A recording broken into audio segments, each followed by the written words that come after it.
All right, guys, what's up? Sorry if you were in the stream earlier today or yesterday. Not sure when I'm going to be posting this, but the connection was horrible. We got like a quarter way through the video and the stream got completely fucked and was, lagging every like 2 minutes or so and made the stream completely unwatchable. So instead of doing a stream, given my internet's current state of IBS, because it does seem like my internet has IBS, we're going to just be recording a full-blown response like this, and I'll just post it as if I'm streaming it live. So let's get right into it. So as you can imagine, the past couple of weeks have not been particularly easy for me, but of course this is something that I expected when I made my community post announcement. Alex already making this about himself. Oh my god. Just kidding. Relax. Alex, if you're watching, I'm just fucking around. About consuming animal products. I expected that there would be a great deal of sadness and disappointment and hatred and anger and all of these kinds of things. So I want to be able to get back to producing regular content, and I've been working on a new project that is launching very soon. It's going to be the next thing you see on this channel, but I wanted to make sure that I at least spoke about this on camera before doing so. I don't know what kind of video this is. I don't know what I'm going to call it. I'm basically just trying not to sensationalize this. I recognize that this kind of... Yeah, I said this earlier in stream that I appreciate that he's not trying to sensationalize it with like a crazy thumbnail, but at the same time, there is a little bit of a dilemma here because the way in which he formulated his thumbnail and the title and everything is very much like inevitably going to sensationalize it. I don't know if there was a way he could have addressed this without sensationalizing it. So not sure what he can really have done there. But yeah, if you look at the thumbnail, it's like the typical plain background, no words, just kind of like a shot of the person in a very like vulnerable, like, sad position. So just thought it was kind of funny that, obviously intended to not, but it's kind of hard to not given the nature of the situation itself. The video can cause a lot of drama, bring a lot of attention, a lot of negative attention to the vegan movement, to animal advocacy.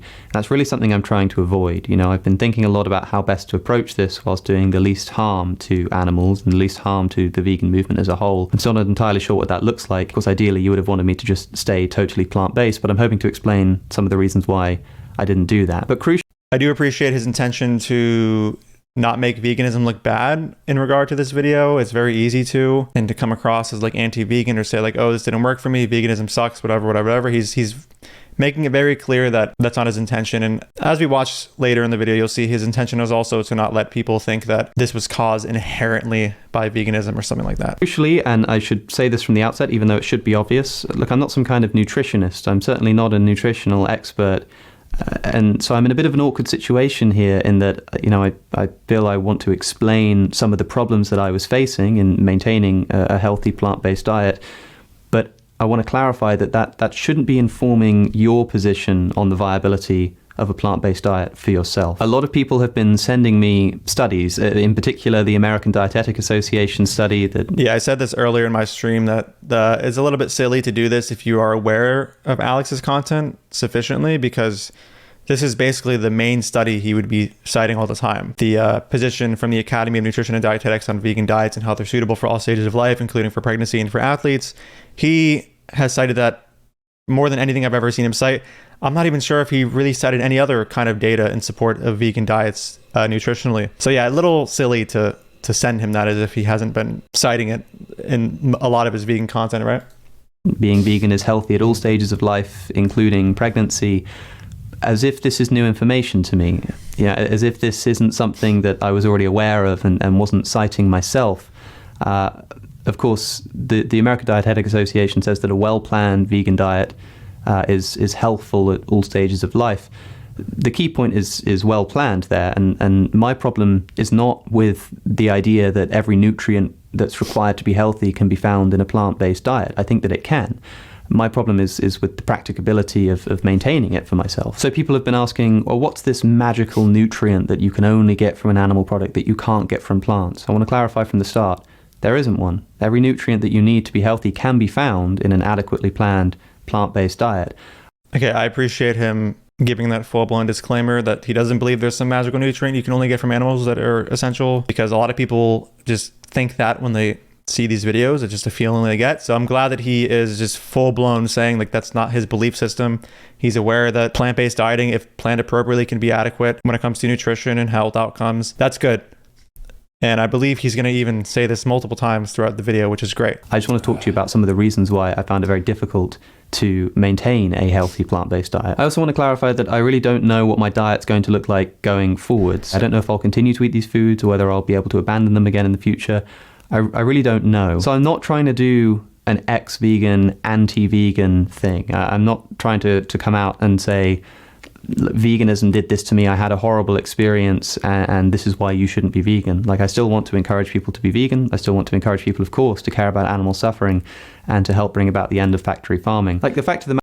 Okay, it's very clear that Alex is aware of like the way in which these videos come off. So I'm, again, glad that he's giving these disclaimers. That's great. One thing that obviously is going to annoy me and any animal rights activist who cares about rights and abolition is how he still is only mentioning factory farming in regard to what he wants to end, as opposed to animal farming per se. It does seem like he's still cool with the ethical Holocaust type of thing, where you raise an animal on a happy farm, you bring him into existence, you give him a good life, you cause a net increase in utility on the utility spectrum, and therefore it's justified to take their life early on when they have so many more years to live, because had you not brought them into existence and killed them, you wouldn't have had this increase in well-being, right? That seems to be what he is for, and any rights-based vegan is going to be opposed to that. And he keeps mentioning, again, factory farming, and he does it again, I think a couple times in this video when talking about what he is still willing to fight with us to end. So yeah, in a way, we're not really on the same side, because it seems he's cool with welfarist approaches being the end all be all, not just like, oh, we have them in the meantime while we get to abolition, because that's a different take. It seems like he just wants happy Holocaust farms, which obviously are not ethical if you care about animal rights. The matter is, I still think animal suffering matters greatly. I still want to see the end of factory farming as soon there we go again. Soon as possible. All that happened was, in practice, in my life, I found it difficult to maintain a healthy plant-based diet.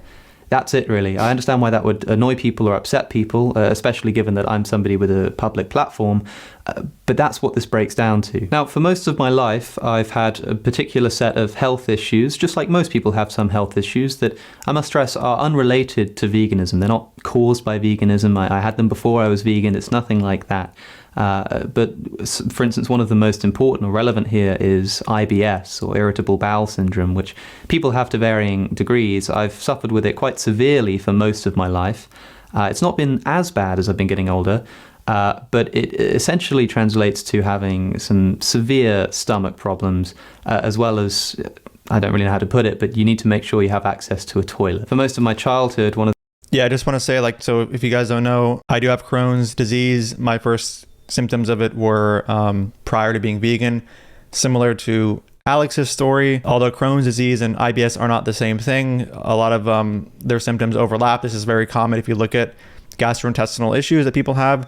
There's just a lot of overlap in symptoms, like needing a bathroom relatively quickly, abdominal pain, bloating, etc. So I'm going to be kind of responding to this incoming part as somebody who can empathize with with Alex's position. Don't know why I said Zach. Probably the brain fog from being vegan. But anyway, yeah, I just want you guys to know, because a lot of people hear this story and they maybe have no issues with or no experience with it. And it's so easy to just write it off. Be like, dude, just get over it. Who cares? As someone who has no issues when it comes to their digestive system, it can be very easy to have this position. So for me, I've had Crohn's for a long time now. I was diagnosed around 6 years ago. And before we go on, just understand the severity of my symptoms. I've done a whole video on this, but I got to a point where I was only able to eat like 200 calories a day. I was vomiting every single day. I had to run to the bathroom as well, similar to what Alex is describing. This was when I was 2 to 3 years into being vegan. It was the worst flare I've ever had with Crohn's disease. Although I had Crohn's and a flare before being vegan, while I didn't know it was Crohn's disease. It just had a 2-month time period where I had severe pain. It was terrible. I became vitamin D deficient, again, while not being vegan. So for the anti-vegans watching, just fuck off with whatever you're about to say. And yeah, luckily that flare went away. And then a couple years later, a really severe one occurred where I went from 185 pounds to 150 pounds. I was unable to eat. I was suffering every single day. And I can understand how somebody in this state of mind who is starving, who is suffering, might think, oh, you know, maybe I need to eat animal products. Now, I'm going to be honest, I didn't really ever think that, but I was suffering. And the first thing I did was seek professional help. You know, I don't know if Alex did this. It doesn't seem like he went to a registered dietitian who could help him, get a food diary and help him determine which specific foods he should avoid.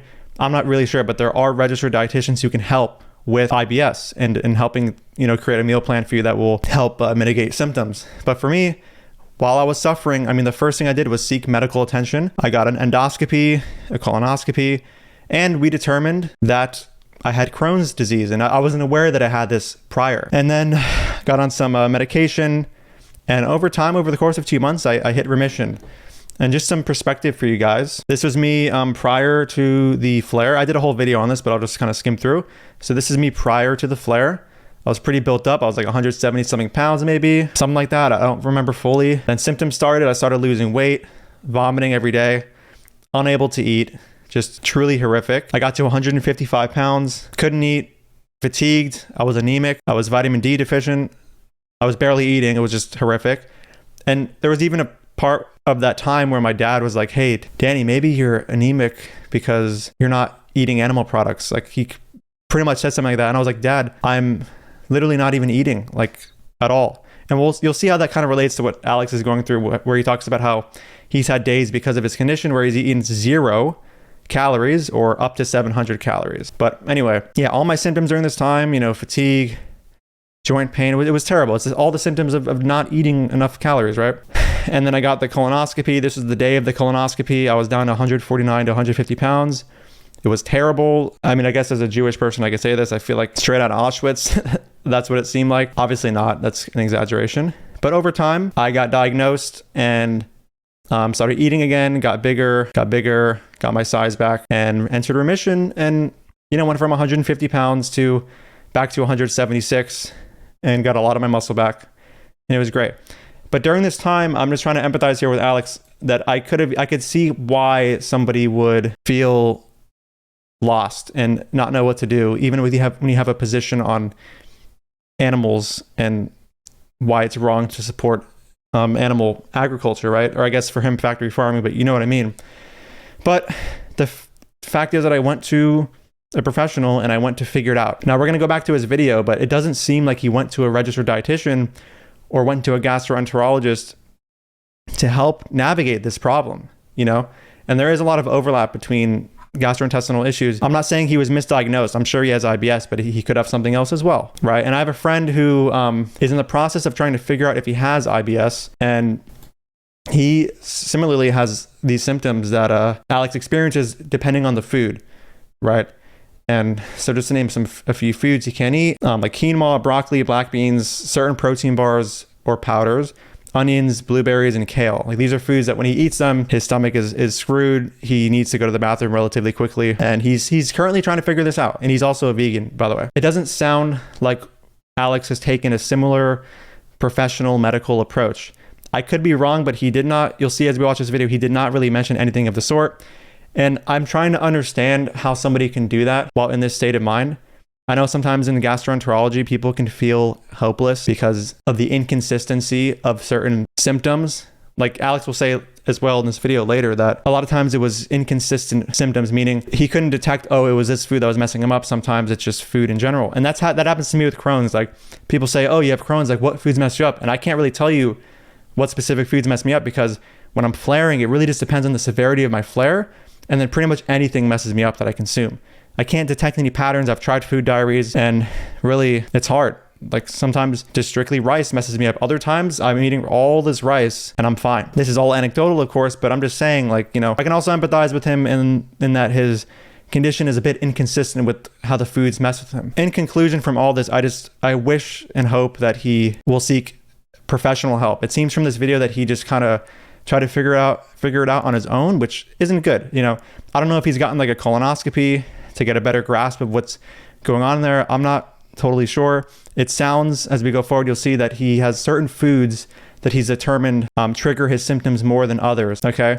And I guess a lot of those foods are going to be vegan foods. So that's what I gather, but not really sure, because he's even said later on that it's also inconsistent and it's not actually vegan foods or specific foods per se that consistently trigger his symptom. I'm not really sure, but just wanted to give that whole rundown before we go forward, just to see where I'm coming from with empathizing with Alex a little bit more. But yeah.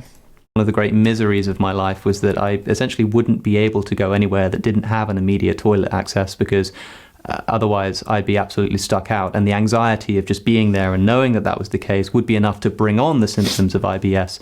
And I'd just be paralyzed by it. This was livable. That is an important. Yeah. When I'm flaring hard, I can relate to this. I wouldn't interact with people as much in person. Someone in my family who has Crohn's disease as well, much more severe than me, has lost a lot of weight. They're not vegan, but they've lost a lot of weight.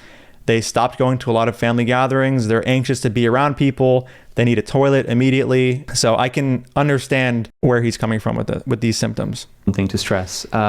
It's not like the pain that I experience when I suffer from these symptoms is completely and utterly debilitating. As I say, as long as I'm in a situation where I can deal with it, as long as I have a toilet nearby, as long as I don't need to be doing something important. But the problem is that, of course, when there was something I needed to be doing, so if I was giving a talk or a debate, or even if I was attending a lecture or a debate or something like that, or indeed if I was just hanging out with friends in a place that didn't have a toilet access, if we were just going for a picnic or like hanging out by the river or something, I knew that if I was going to eat something and then go to these things, there was a good chance that I was going to run into quite a bit of trouble. And so what I would do is have a very restricted relationship to food in these instances.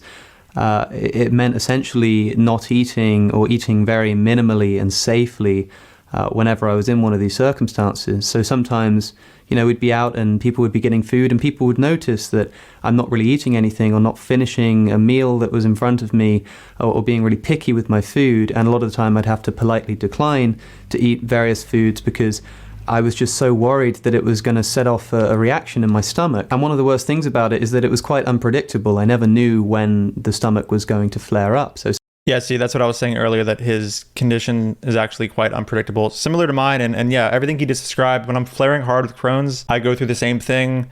I have to deny food from other people. That is vegan, of course. I have to preemptively eat or maybe eat later when I know I have access to a toilet, or sometimes you just don't want to be around other people while you're in that kind of abdominal pain. It's just terrible, So I understand this, although I'm going to be honest, and I'm not trying to say this to virtue signal, but this kind of thing would never make me go back to eating animal products.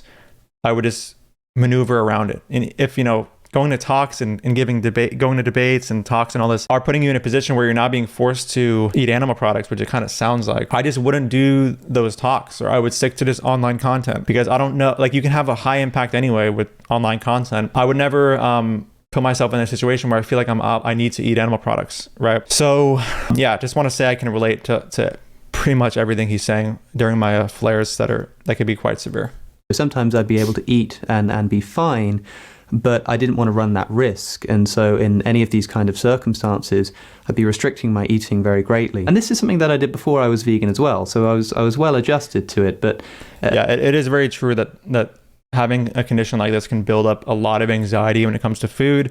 It can make food be this thing where, like, of course it's a necessity and you need to do it to gain nutrients, but you also have to now strategically consume foods in regard to time and where you're at, because you don't want to deal with some of these immediate gastrointestinal issues that require a bathroom or even just the pain, right? So I understand this. Food becomes this kind of thing that you can't really enjoy as much anymore. It's more of something that you associate with anxiety. And I get all this. But again, because I say I get all this doesn't mean that I now get why you're paying for fish or whatever animal products he's consuming, to be murdered. But we'll keep going. Essentially, if I was going out and doing something, like if I was going out to a field somewhere, or if I was going to give a talk, I just wouldn't really eat, or I'd eat very minimally, and I'd eat very safe foods that obviously weren't particularly nutritionally adequate, but would help me to get some calories in. And then hopefully after I'd finished whatever it was I was doing, we'd go somewhere more suitable and I'd be able to eat more food. Now, this clearly isn't ideal, right? Yeah, I mean, obviously anxiety-wise, health-wise, it's not going to be ideal eating so little food. We'll say though that if I've been in this situation, what I've done is just when I get home from events, I eat a shit ton and I get all my calories in one go type thing, or like in two goes over the course of 6 hours while I'm home, big meal and then another big meal. You can also get things like Soylent or Huel. These are very nutritionally adequate foods. I don't know, again, how his body would respond, but the idea is going to be that he's not around people and he can deal with whatever ramifications there are of him consuming these foods in general. And again, it's not even clear what foods in particular. It seems like his symptoms were just very unpredictable, and it would depend on the degree to which he's just experiencing symptoms that day. But those are things I would do if my goal was to not support animal act. This isn't a particularly healthy way to live, but it was essentially a choice between that or just turning down all of these opportunities and not doing any of these things. I would definitely turn down like in-person debates and lectures and speeches if it meant I'd be putting myself in a situation where I have to support this thing that I'm so morally against, and I would just stick to online content. I'm sure the experiences of doing things in person are better and all these things, but that wouldn't really weigh as much as like the suffering and the rights violations I'm trying to not support in being a vegan, right? I'm well aware of the fact that every nutrient we need to be... Also, in regards to the friends thing, I mean, like I've told my friends, hey, like, I have Crohn's disease. Hey, like I'm flaring. We're going to need to be somewhere around a bathroom in case I need to go. But luckily for me, I time my meals so that most of my interactions with people when I'm flaring don't involve this kind of stuff. Be healthy can be found on an adequately planned vegan diet. My problem is with the practicability of this. You can imagine in a situation like the one I've just described, how it can be difficult even to make sure you're getting the right amount of calories, let alone making sure that you're on top of your macro and your micronutrient balance. Now, it's important to stress that I don't have any health problems, at least to my knowledge, that are caused by veganism, right? Like the IBS thing, I'm not saying that veganism causes this. And of course, even if somebody's a non-vegan, living in this way is not the healthiest way to live. You're still going to run into problems if you're not eating for a whole day and only eat like a couple of meals or one meal in the evening when you get the opportunity. But because of the fact that it is easier to get the nutrients that are required to be healthy on a non-vegan diet, which, say what you like about it being easy to live healthily as a vegan, which I believe in many cases it can be and is, it is easier to not be one. I found that in practice... Yeah, I mean, obviously, this is true. Just in regard to the accessibility aspect of it, there's going to be way more animal products that you just have available to you that you can consume. And obviously, animal products are nutrient dense. Like we don't have to lie to ourselves about that. But at the same time, to what degree is this more convenient? It sounds like more like he's making a convenience type of argument. And, when I was dealing with my hardest of flares, and even to this day, I'm still dealing with the flare that's been going on for 5 months now. I know what nutrient dense foods are as somebody who's, relatively interested in nutrition, which are vegan foods, by the way. And I just time my meals such that I get everything in I need to get either after social events or before. And I just eat a lot at once. I also take a multivitamin, iron, take B12. These are things that I'm normally taking anyway, like B12 and vitamin D3. But during Crohn's flares, when I know that I'm not digesting all the nutrients I'm even eating, because if you guys don't know, with Crohn's disease, you can have malabsorption issues as well. So I'll be taking things like iron supplements and I end up being okay. Like no one feels good during a Crohn's disease flare because you're eating less, you're doing less, you're digesting less nutrients, but I do what I can, and it's never going to be some case where I'm like, hey, maybe I should have animal products because it's easier to get the nutrients I need. No, I just eat those foods and more convenient times because I don't want to support these industries. And yeah, it's not easy, but I still just do it because let's be honest, like whatever suffering I'm going through in these moments of like anxiety or like struggles and having to time things doesn't really amount to the suffering and death I'd be supporting in buying these animal products, right? So that's how I see it, and that's what keeps me from like going back on it. Despite obviously having a lot invested in this, I wasn't able to make it work. And so I ended up experiencing a lot of the typical symptoms that you hear in these kinds of videos. So these are the typical things that you hear about. I was experiencing fatigue, but at the same time as insomnia. I just wasn't sleeping properly. I was experiencing brain fog. I was unable to... Yeah, I mean, these are things you're going to experience when you're not eating. He's saying that he was eating 0 calories per day sometimes, and then up to 700. Like he said, and I'm glad he said it, that it's not going to be veganism per se. It's how he's doing it, which is like eating little to no calories some days. To properly focus, I was feeling physically weak, but I was also experiencing other commonly reported symptoms. I was having, a lot of bloating and a lot of gas, like a lot of gas. I was experiencing joint pain. I was experiencing all kinds of things that I found it very difficult to know what was being caused by my diet. And crucially, as I say, this isn't something that's caused by veganism. It's not caused... It still doesn't sound like he went to a registered dietitian to help with his IBS. I'm just being completely honest. And if he didn't do that and didn't really seek any medical help, and all he really did was get the IBS treatment when he was a kid, and then now as an adult has done nothing, it's like, like medically, like professionally, like you probably should have done that and still should go do that now. Caused by a vegan diet. It would have been caused, if it was caused by my diet, by the way that I was doing this vegan diet. But also there's something that... I'm glad that he said that. I mean, I don't want to mention it, but I mean, I want to mention it in this context, which is that there have been various things that have happened in my personal life that at points have led to something of a mental health crisis. I don't really know what to say here because I'm sorry, but I'm just not going to give you the details about that. I haven't given the details about that to my closest friends and family, so I'm certainly not going to talk about it on camera in detail. I mean, except for the fact that I've been experiencing something like it. And again, crucially, I'm not trying to say that this was caused by vegan. I don't know, obviously, what he's talking about, and it's up to him if he wants to get specific. It's okay that he hasn't. Whatever he's going through, like, obviously, I feel bad and I'm sorry that you're going through that. And I see him now saying that he's not going to attribute whatever mental health crisis he's going to veganism, but instead the event in his personal life that has occurred that he thinks has caused this. And that's good. I mean, that he isn't attributing it to that. But yeah, not much to really say there because we don't know what exactly the event is. Veganism. But look, there were days when I would be eating 0 calories and periods where daily I'd maybe be eating between like 0 and 700 calories. And it gets to a... Yeah, I don't know what the event was. I mean, it could sound like a breakup. Not really sure. I know that people after breakups can have struggles even just eating food like a normal person. I don't know what it is, but yeah, obviously having days eating 0 to 700 calories is not going to be an appropriate, well-planned diet, which of course Cosmic is aware of. He's not sitting there like just being like, oh, I had these symptoms and it was because I was vegan, even though I was eating 0 to 700 calories per day some days. Like, he's smart enough to know that is not the cause, that veganism per se is not the cause. To a point where you think, look, I'm just going to have to get myself out of this hole somehow. And one of the most important first steps is physical health. But being essentially unable to eat, I found that if I could stomach anything, I wanted it to be nutritionally dense. I wanted it to be something that was going to give me the best chance of... Yeah, I mean, at this time as an animal rights person, I would have just had things like Huel or Soylent, things that are very largely fortified with things that we need. I wouldn't have like lettuce or just simply rice or something, right? Perhaps he hasn't thought of this. I'm not really sure. But it's unfortunate whatever he's going through mentally that's causing him to not eat on top of his IBS issues, which cause him to not eat as well in social situations or when he's out and about and not near a bathroom.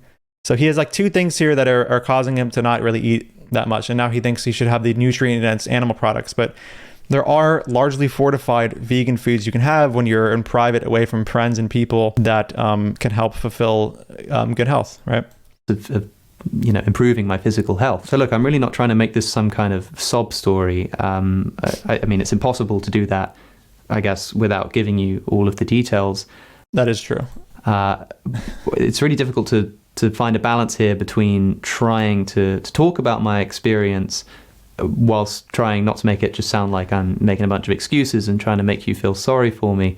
I must say that I'm not going to be able to give you all of the details of certainly the mental health stuff that I was talking about. I know that people are upset and people are angry, but the amount of vitriol that I've received, I've seen people just obviously the constant DMing and the comments and people making memes and this kind of thing. And as I say, I understand that that's going to happen, but I'm just not going to let people start doing that about my personal medical history. I'm just not going to let people be memeing about that and making YouTube shorts about it.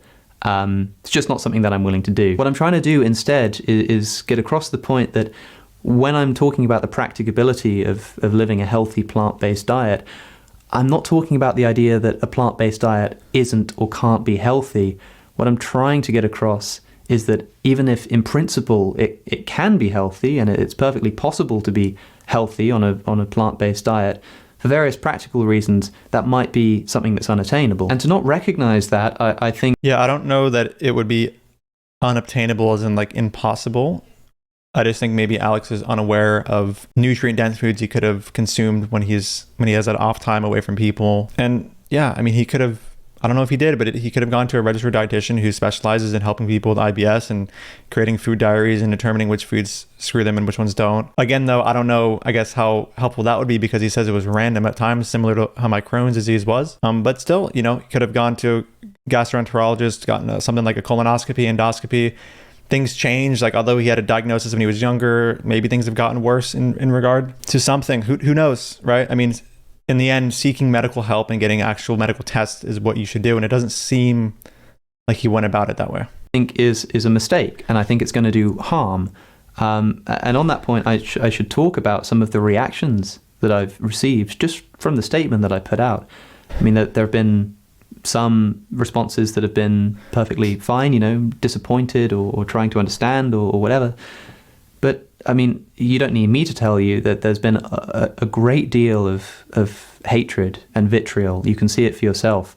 Of course, what you can't see is the things that people are messaging me privately. Maybe I can show some examples on the screen. It's been relentless. And yeah, I mean, if you're sending this man death threats, please stop.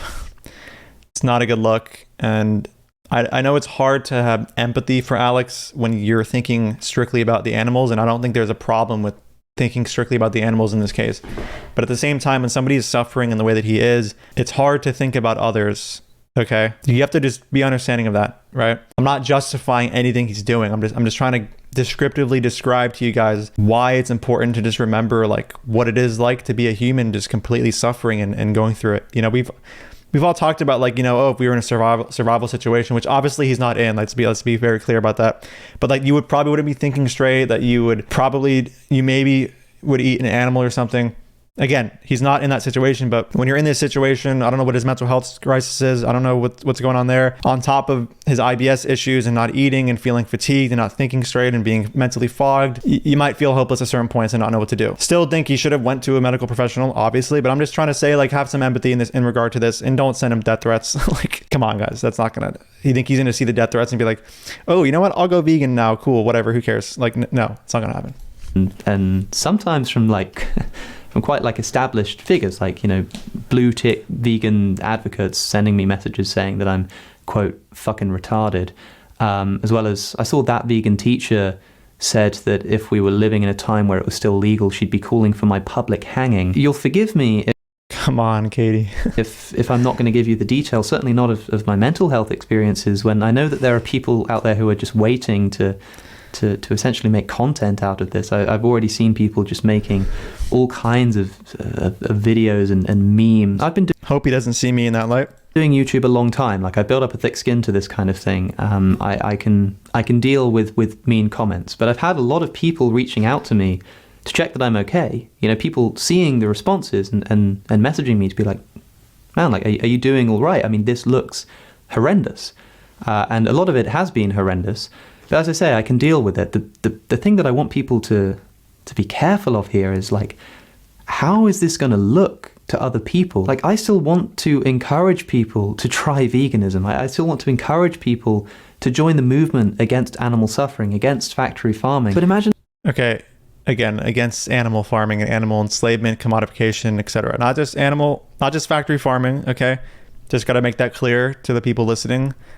There is still a problem with slicing an animal's throat when they were raised happily, right? Because we wouldn't accept this in the dog case, the cat case, the human case. It's just not good, right?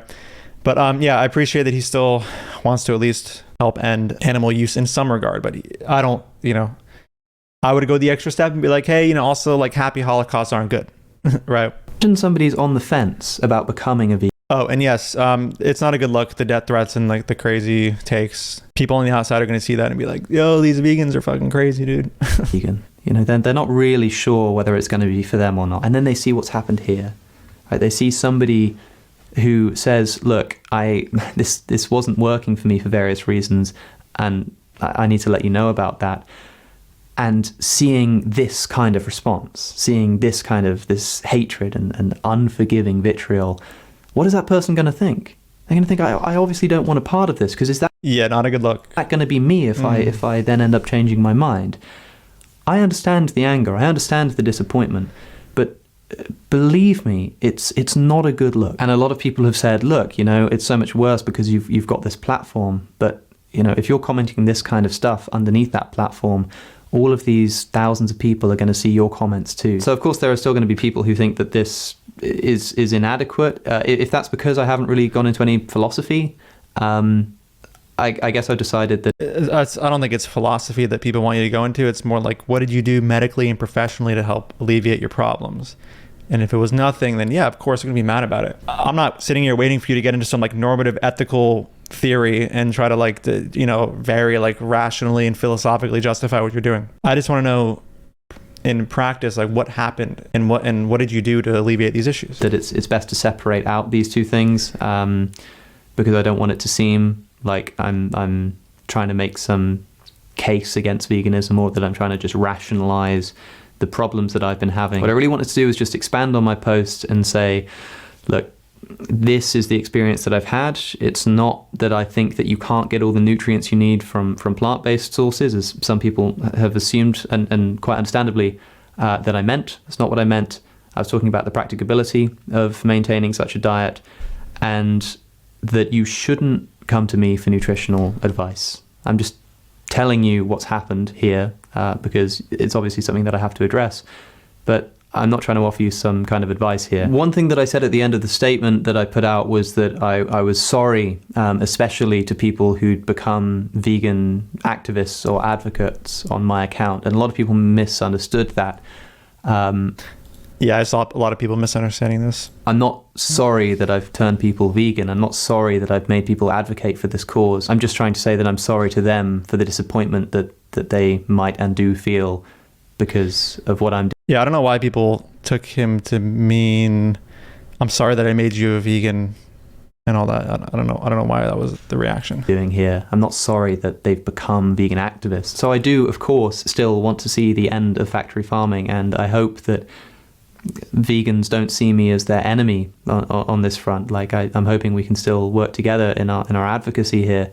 But as I say, I understand the reactions that I've been receiving, and I find it difficult to predict how those reactions will evolve or change based on this video. But thank you for your time. Thank you for listening. I didn't really know how to begin the video. I don't really know how to end it. I can only say thanks for listening. Thanks for at least trying to understand. And yeah, hopefully now we can get back to producing. Yeah, okay, well, I mean, there's not really much else for me to say. You guys got my take. As someone with Crohn's, I understand these various social struggles and strategic eating and time strategic eating and everything.